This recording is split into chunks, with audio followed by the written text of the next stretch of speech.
Okay. Good morning, everybody, and welcome to the last cabinet of the year.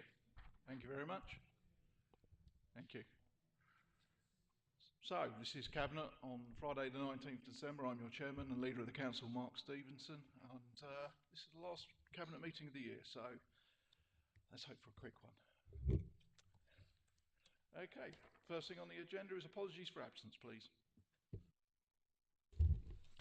Thank you, Leader.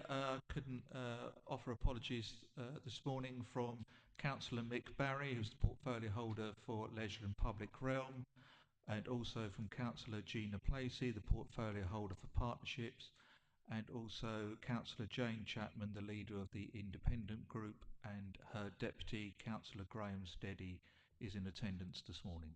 Thank you. Thank you very much. Agenda item number 2 is minutes of the last meeting. I've read them. I'm happy to move them. Can I get a seconder, please?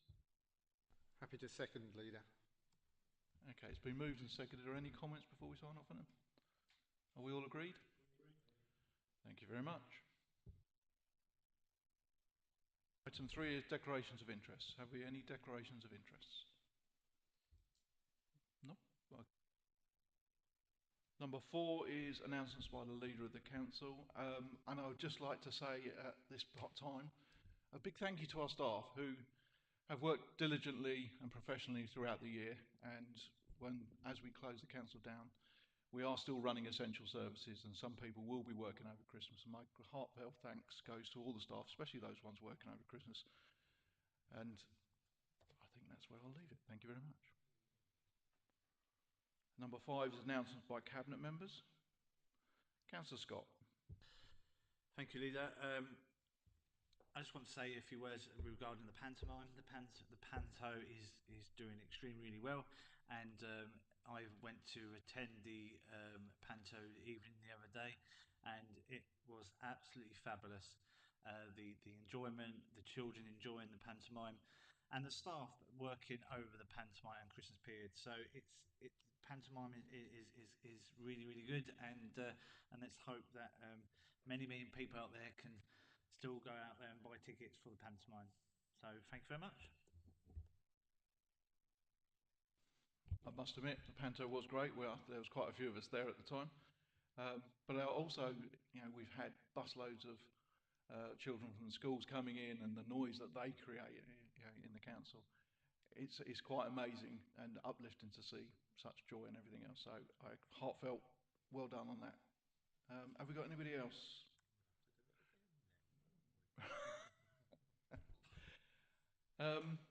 Councillor Smith. Thank you, Leader. I'd like to take this opportunity in thanking our engineering team for their prompt action in securing a seawall breach in Dovercourt that resulted in a 21-metre void that resulted in closure of the promenade. They've been working tirelessly from a 3 a.m. start earlier last week. The work is near to completion using an innovative expanding geopolymer resin, and will reopen the promenade as soon as it is safe to do so. Thank you. Thank you, Councillor Smith. Mr. Davidson. Thank you, Leader. I'm just going to take that moment, actually, to say thank you very much indeed, Councillor, for recognising the staff who've gone out there and done that at short notice. There is so much going on at the moment in terms of local government reorganisation, in terms of the devolution, in terms of the myriad of changes which are going on in terms of legislation, whether that be finance, whether that be housing, whether that be the waste, and we've got the new act coming in April next year. And yet our staff, again, actually respond to emergencies whenever, find innovative ways of addressing it, and at the same time dealing with the myriad of challenges which we have on a day-to-day basis, and also delivering our core services, which sometimes are not seen because they are our core service and happen day in and day out. So thank you for recognising that, because it is, and the previous noting from Councillor Scott around the panto, the staff again out there, oh yes they are, every day. We missed that one for you. No, I just want to say is that, relatively speaking, in terms of capacity for our council, we are quite small. But at the same time, we are dealing with £60 million worth of infrastructure projects. We are dealing with the myriad of changes, as I say, from government. And at the same time, we respond when we have emergencies and issues such as that one. So I just think I'd like to relay my thanks to all my staff who, day in, day out, undertake those tasks and also respond when we need them to. Thank you, Mr. Davidson. Number 6, matters referred to Cabinet by the Council. And on this occasion, there are none. Which takes us to number 7, matters referred to Cabinet by a committee. Reference from Resource and Services Overview and Scrutiny Committee, A1, the financial outturn for 24-25. And I'd just like to thank the ONS for all their work this year. It gives me an opportunity to say thank you for that. I think I've been part of the ONS committee the amount of times I've had to turn up to that, so you're definitely doing your job at coldness to account. Thank you for your recommendation or comments back to the Cabinet, and I'm happy to say that the committee made the recommendation made by the Resource and Overview Scrutiny Committee be welcomed and noted, and that the response to the Corporate Finance and Governance Portfolio holder, that's me, therefore be endorsed. And that's the recommendation I'm asking Cabinet to move. Well, I'm going to move it. I need a seconder, please. Smith. Thank you, Leader. I'm happy to second this. Thank you very much. So are there any comments? Councillor Honeywood. Thank you. I'll be fairly brief. There's quite a bit of text there in your response, but in short, the answer's no, isn't it? That's not how I read it. I mean, it says, I would like to thank the committee for their review, being as you referred to it, and the opportunity for me to answer questions at the meeting on the 4th of November. Although the committee have not set out the scale of the overspends that they would wish to be notified of, as mentioned as part of the answers given on the night, overspends would be set within the regular financial performance reports as necessary. That already forms part of the committee's work programme. That's your committee. If there are any specific schemes and projects the committees are referring to, then this could be considered further. I see that as a yes. Just down to interpretation. That's fine then. So obviously it's a yes to all. Response underneath. So I'm not going to sit there and say yes to everything you said, but that's my response, and that's what we've moved. Okay. It's been moved and seconded. No further comments. Can I have an agreement on that, please? Thank you very much.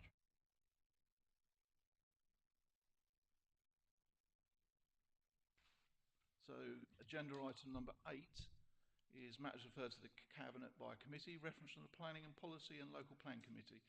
And this is adoption to the Hartley Gardens Supplementary Planning Document. And this one's yours, Councillor Baker. Thank you, Leader. It's a great pleasure in introducing this report outlining the recommendation from the Planning Policy and Local Plan Committee that the Hartley Gardens Supplementary Planning Document, SPD, be adopted by Cabinet in order that it becomes planning guidance that this Council will use in determining relevant planning applications. Cabinet will be aware that within the Local Plan Part 2 there is a specific planning policy, SAMU2, in regard to the largest area for development by the garden community at Hartley Gardens for up to 1,700 homes, together with the relevant infrastructure that requires a document which provides a clear framework for how development should come forward, setting out this Council's expectations around the quality of design, movement access, green infrastructure and delivery of supporting infrastructure. Cabinet will recall that I presented a draft SPD at our meeting in September for agreement that it go out for consultation with residents and stakeholders. That consultation took place between the 6th of October and the 17th of November, including online engagement, hard copies being available at local libraries, and 2 public drop-in events attended by nearly 100 residents. In total, 24 written responses were received from members of the public, land promoters, developers and our statutory stakeholders. A variety of issues were raised, including traffic and highways impacts, healthcare provision, environmental protection, drainage and flood risk and management, ecological considerations and a host of others. After careful consideration of those, the SPD has been strengthened in several areas, and these are shown on page 96 of the agenda at Appendix 2, which is the Office's report to the recent Planning Policy and Local Plan Committee.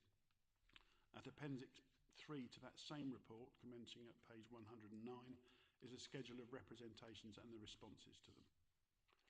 On Monday, 8th of December, so very recently, the Planning Policy and Local Plan Committee received a comprehensive report updating it on the public consultation on the SPD and seeking that committee's endorsements of the recommendations with a slight updated amendment. And you'll have seen that there is a comment from the chair of the Planning Policy and Local Plan Committee, Councillor Carlo Guglielmi, who states, if possible, I would very much like to put on record my praise for the way in which officers have interacted with Homes England and secured such a huge support from them, and also for the extremely comprehensive way in which they have engaged with all ward and neighbouring members, as well as the public, to get everyone, almost everyone, on board with the whole thing, especially when considering the huge discontent we experienced a few years back, albeit for a much bigger proposal. So it's nice to have that endorsement. The recommendation leader is shown on page 21 of our agenda, and I commend it to Cabinet. Thank you. Thank you, Councillor Baker. And yeah, I'd like to also echo those words of the portfolio holder and of the chairman in relation to the excellent work and outstanding work, I'm going to go with, from our officers on this, and some of them are in the room, so I'm quite happy to give them a nod. Okay, I'm happy to second that one. So it's been moved and seconded. Do we have any comments? Councillor Steady.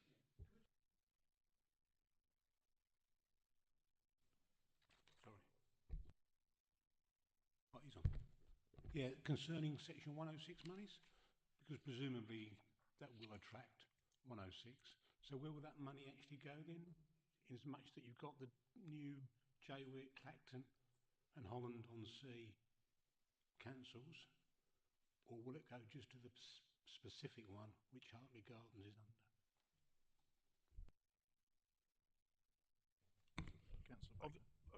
So there's an expectation that there will be a planning application be submitted early next year. That's the indication. That is unlikely to be, that's obviously going to be very large, obviously for the outline. A Section 106 agreement within that will obviously be, and probably is being dealt with as we speak by officers in the background prior, in relation to any pre-application discussions as to what, where and when. At the moment, I can't say publicly. In fact, I can't say because I don't know either as to where and what that 106 agreement will look like. It will be quite comprehensive, though, I would think, bear in mind how large that site of it is and how big that development is potentially going to be over the coming years. It's not going to all happen at once. So I think we'll have to wait and see is my answer. Thank you. I think it's a good opportunity to bring in Ms Hastings. Sorry, thank you. Yep, the principle of Section 106 agreements is that it includes obligations within the agreement that require the development which would not otherwise have been acceptable to be acceptable for the certain obligations to be delivered, and they must be relevant to the development and the impact of any harm of that development, and they have to satisfy the criteria set out in Section 106 of the Town and Country Planning Act. So it's very difficult to say where anything is going to go in a Section 106 until the application is received and it is determined in the normal process. Does that answer your question, Councillor Steady? But just going on a little bit further. So that development will have repercussions for the road, the main road, the 121. So working with Essex County Council, will there then be monies for highways? And that could go into a particular interest. It could affect my ward in Brightlingsea because you've got the road which goes through. So would there be any expenditure to come to that area, and obviously Elsford as well, and also St Ozen?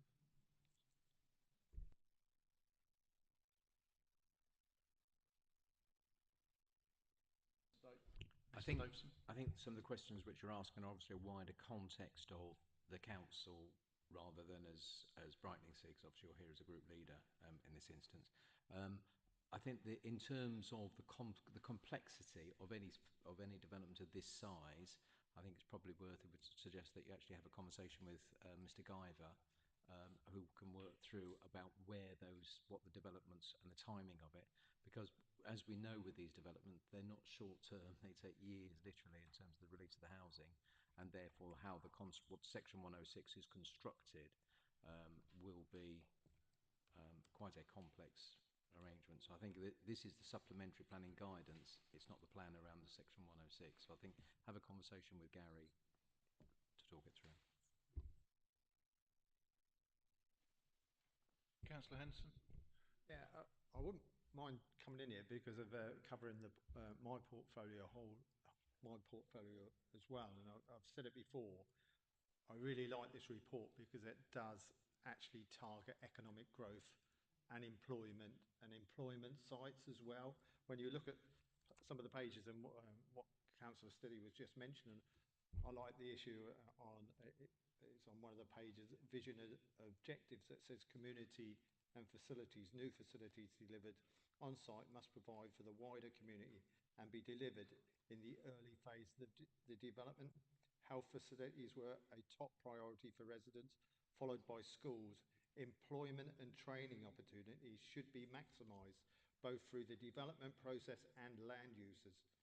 The neighbourhood centre should not compete with the town centre, and I said this at the last time when we went through.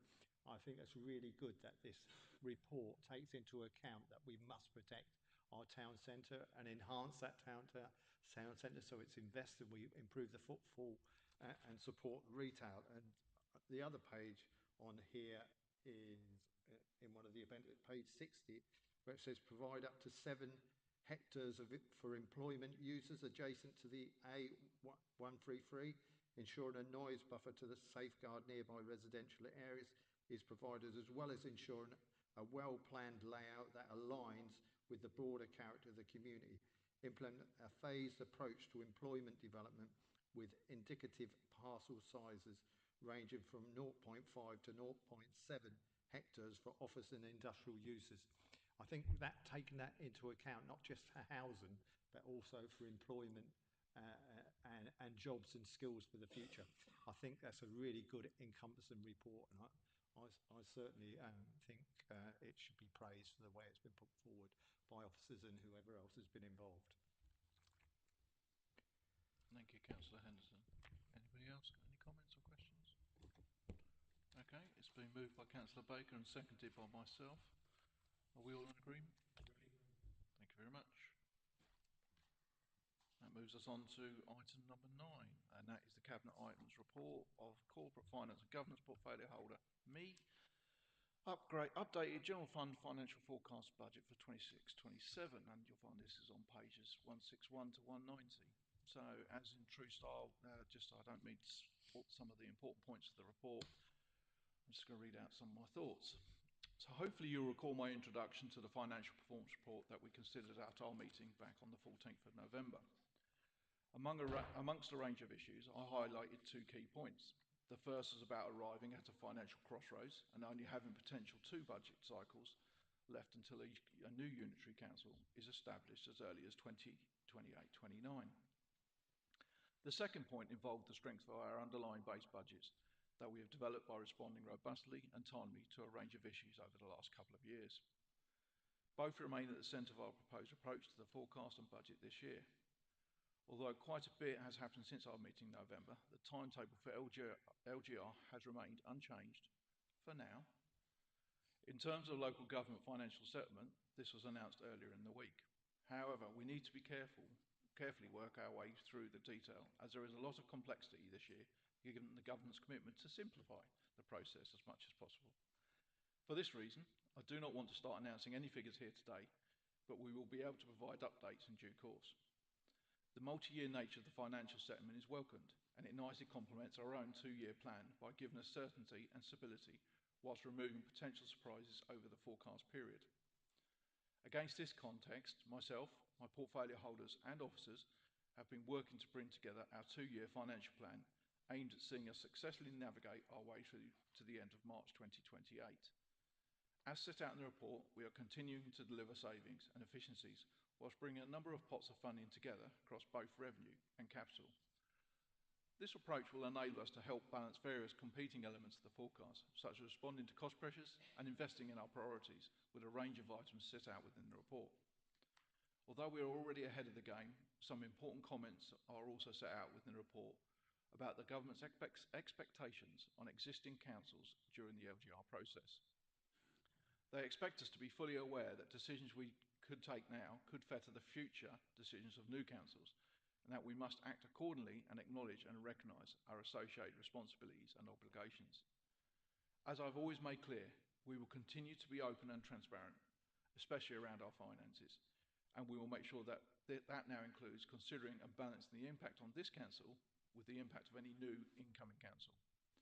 Our two-year approach to the forecast therefore needs to be acknowledged and react to all of these elements.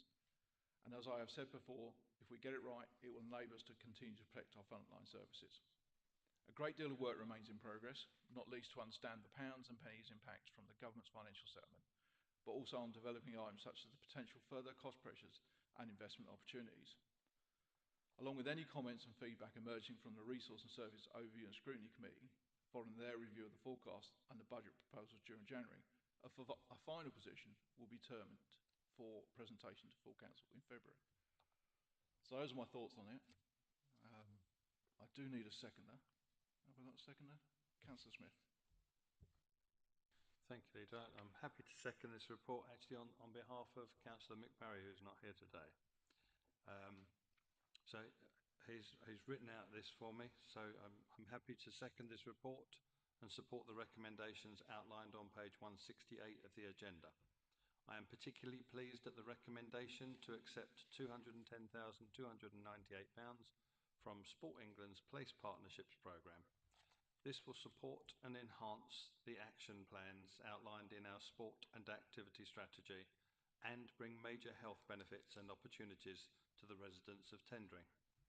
I think we have adopted a sensible and robust approach in what can now effectively be seen as an interim period before a new unitary council is established from as early as April 2028.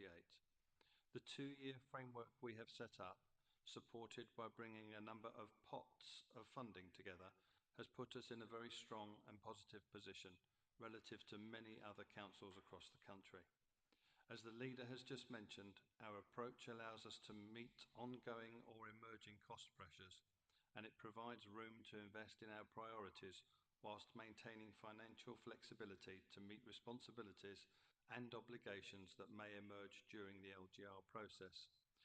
This will really start to ratchet up as we head into 26-27. Along with the leader and my other cabinet colleagues, I look forward to supporting the ongoing development of the budget through to agreeing our final budget proposals in January. This approach should ably see us continue to demonstrate sound financial stewardship over the next 24 months before we see a successor unitary council take over the reins. Thank you, Councillor Smith. So it's been moved by me, seconded by Councillor Smith. So now I'm looking for comments or questions. Okay. Well, I'd like to put on record thank you to our excellent financial team. Sounds like I say it every time, but they are doing a magnificent job. And as a portfolio holder, I would say that, but I think with Mr. Barrett in the room, I'd just like to personally thank you for all the hard work that you do. I know how hard it is and how difficult it is to get all the work, especially under LGR circumstances. So thank you for that. It's been moved, it's been seconded. Can I get an agreement? Thank you very much.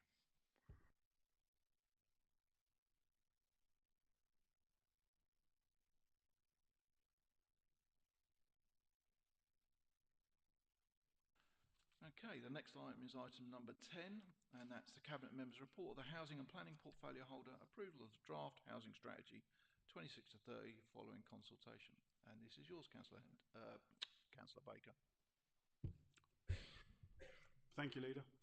I bring this report to Cabinet asking it to approve that the Housing Strategy 2026 to 2030, shown at Appendix A, be presented to Council for adoption at the next full Council meeting on Tuesday the 27th of January 2026. Cabinet recall that at our meeting in September, I'd asked that a draft housing strategy be approved for consultation, which was agreed. That consultation took place from the 6th of October to the 14th of November, with a questionnaire available to be completed on the Council's website. 24 responses were received via the online form, of which 92% agreed with the length of the strategy and 92% also agreeing with the 4 strategic priorities. Braintree District Council responded via the online form, as did Colchester Borough Homes, whilst Essex County Council submitted a very detailed response which is attached to this report, Appendix B. Members of the Council's tenants panels have also responded with their comments. Overall, the responses received have not required the draft strategy to be substantially altered. Where it has been, they are shown in red on the document attached at Appendix A to this report, with the exception of any minor typographical amendments. Leader, if one looks at pages 193 to 195, a more detailed explanation of the responses to the consultation can be found.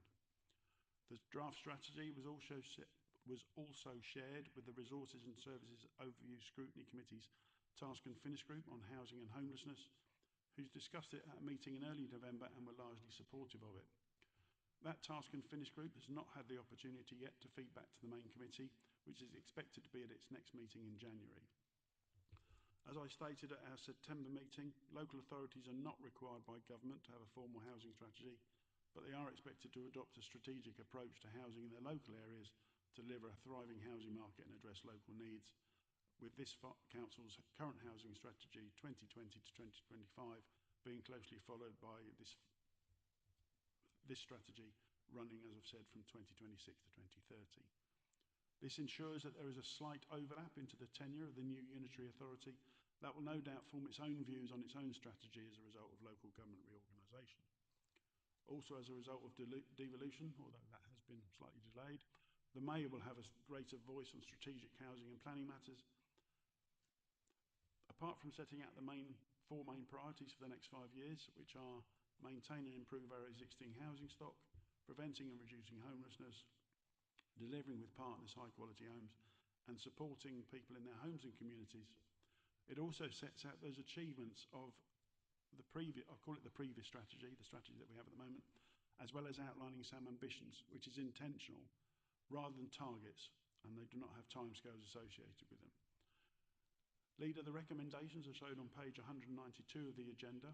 You'll notice a third is included, and that is in order that amendments to the strategy prior to full council may be made in response to any recommendations made by the Resources and Services Overview and Scrutiny Committee. I move the recommendations as set out. Thank you. Thank you, Councillor Baker. Do you have a seconder? Councillor Henderson. So yeah, I'm happy to second the report. The housing strategy is a key document for the council, and it is a great piece of work containing relevant information in a concise format.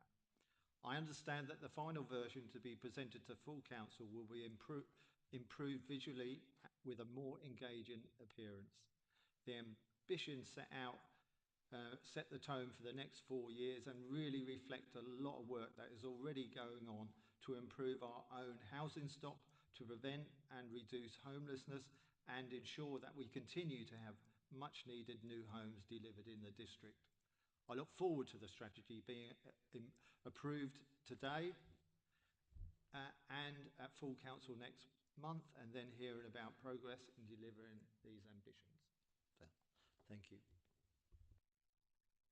Thank you, Councillor Henderson. So it's been moved and seconded. Do we have any questions? As I thought we might have, Councillor Honeywood. You'd be disappointed if I didn't. Yes, page 105, the last paragraph before the table, and the last part of that, where we're talking about the ambitions, it says, I read this last little piece, it says, this remains the case in the final version, although once approved, officers will develop a document that captures each ambition and measures progress with each. Can I ask how the Cabinet is going to take ownership of this?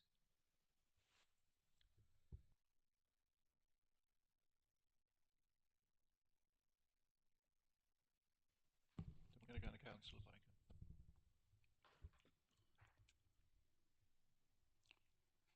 I think we will own it.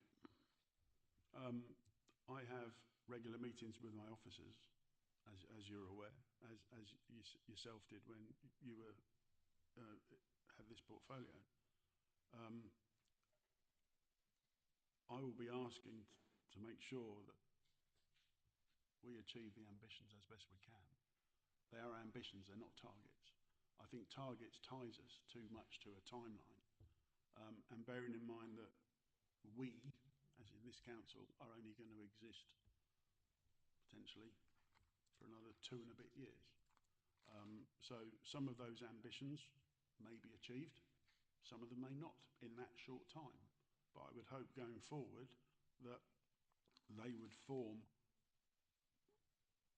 or direct however the new authority is, as in what we wish to see. But Cabinet will own it. I own it.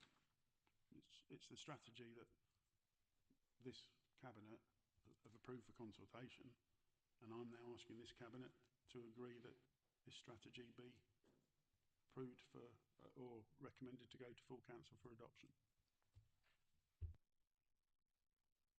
Thank you, Councillor Baker. Mr. Davison. It's not on this issue, it's on a different issue about the strategy more generally. In going into local government reorganisation, we as a council come to an end on the 31st of March 2028, and it is not right to create cliffhangers whereby the things end on the day that we finish, whether that be strategies, whether that be contracts, whether that be pieces of work, etc., etc. So I think the importance also of this one, which perhaps didn't get mentioned, is that this strategy is about seeing the council through into the new unitary authority, and the new unitary authority having a chance to bed itself into its way of working, and it will have its own priorities, its own strategies. It may change it. The proposal at the moment of 3 out of the 4 of the proposals is, for example, with us, with Braintree, Colchester, and also in part with Essex County Council, which would be the merger. One of the other ones is still with Colchester and ourselves, and with Essex County Council. So but the method of delivering housing for Colchester City Council and for Braintree Council are different. All three of us are different. So therefore, having a strategy which puts us in the place of giving that cover so that the new authority, the new members, can decide on how they want to have ultimately a single housing service in some configuration. This strategy taken to 2030 gives that opportunity to do so rather than cliffhanger. So that wasn't in answer to the question which was being discussed, but I did think it was worth making the point is why it goes to 2030 when we've mentioned LGR on a few occasions and actually we finish on 2028. That is why, and you'll see other strategies which are coming through which do not end on 2028 for that very reason. Councillor Henderson. Yeah, I just want to come back on that because Councillor Honeywood, you would know about ownership of housing strategies because you owned your 2019-24 housing strategy, and I could go through that and we could probably find things that you probably weren't happy with at the end of that strategy. We as a Cabinet have a collective responsibility on all the things that we do and all the reports that we pass within this Cabinet, and I'm happy to take that responsibility as a Cabinet member for the reports we put forward. I've seconded this report. They are ambitions, and I'm sure we'll work hard to fulfil those ambitions. And if you look at page 193, of course we own it because it's part of our corporate plan 24 to 28, raising aspirations and creating opportunities. It's fair to assume that all residents in the district aspire to home ownership or a stable, secure home environment that is in good condition and meets their needs. It's an aspiration that the draft strategy seeks to support. Of course we own it because it's part of our corporate plan.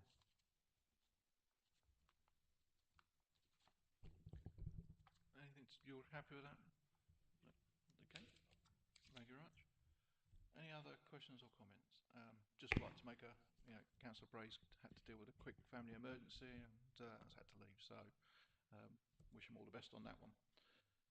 Right, it's been moved, seconded. Are we all in agreement with recommendations on page 192? Thank you very much.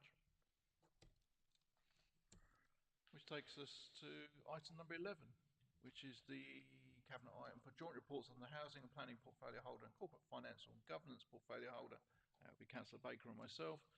Updating housing revenue accounts, business plan and budget proposals, and I am happy to move this one. So, as previously with my general funds, I've made some notes, and some of it may sound familiar. As set out in the report that we considered back on the 14th of November, a few key points were made in terms of the HRA business plan.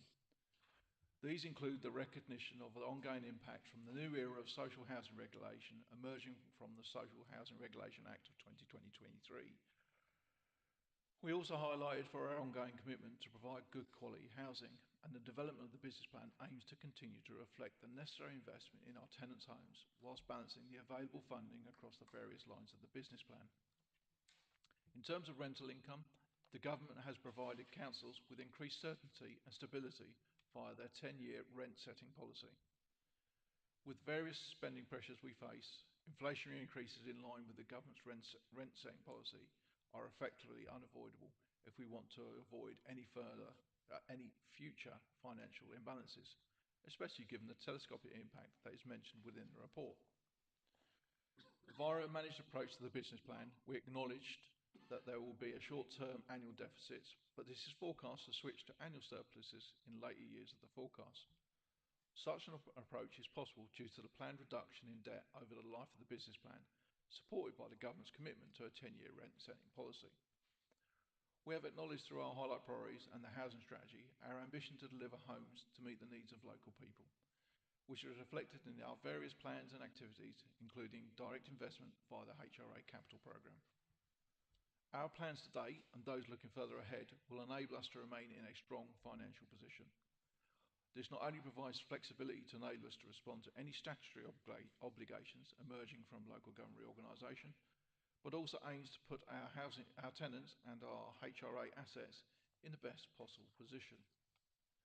This would leave a great legacy that demonstrates Tennent's District Council's effective stewardship of our housing stock over many years. Along with any comments and feedback emerging from Resource and Service Overview and Scrutiny Committee following their review of the business plan and the budget proposals during January, and those from our tenants panels, which I think we've already had, a final position will be determined for presenting to full council in February. And so I'm happy to move their recommendations on page 122, but I do need a seconder. Councillor Baker. Thank you, Leader. Picking up the point about spending pressures, we've had to respond to a number of challenges over the years, not least the last couple of years, that have seen significant inflationary pressures that we have had to accommodate within our longer term plans. With the government's commitment to a 10-year rent-setting policy, the planned repayment of debt and our managed approach to the business plan, we remain in a good place financially as we look ahead to 2026-27 and beyond. That's not to say we still don't have challenges to face, especially around any new regulatory or statutory issues that may arise in regard to housing. But repeating a similar point that you made, Leader, Tendring District Council will be able to look back in 2 years' time, just over 2 years' time, and be proud of being a decent landlord across our 3,000 plus stock of houses. You mentioned the tenants panel. They met on Tuesday. The budget was verbally discussed with them, and the 4.8% increase in rent proposed was accepted and agreed by them as being appropriate, and that was unanimous by all those in attendance. Along with the Leader and others and officers, I look forward to supporting the development of our financial plans in consultation with the Resource and Services Overview and Scrutiny Committee in January as we consider our recommendations to full council in February. Thank you, Leader. Thank you, Councillor Baker, for seconding that. So it's been moved and seconded. Do I have any questions? None? Okay, it's been moved, seconded. Any questions or comments? There are none. Can I move the recommendation on page 122? Are we all in agreement? Thank you very much.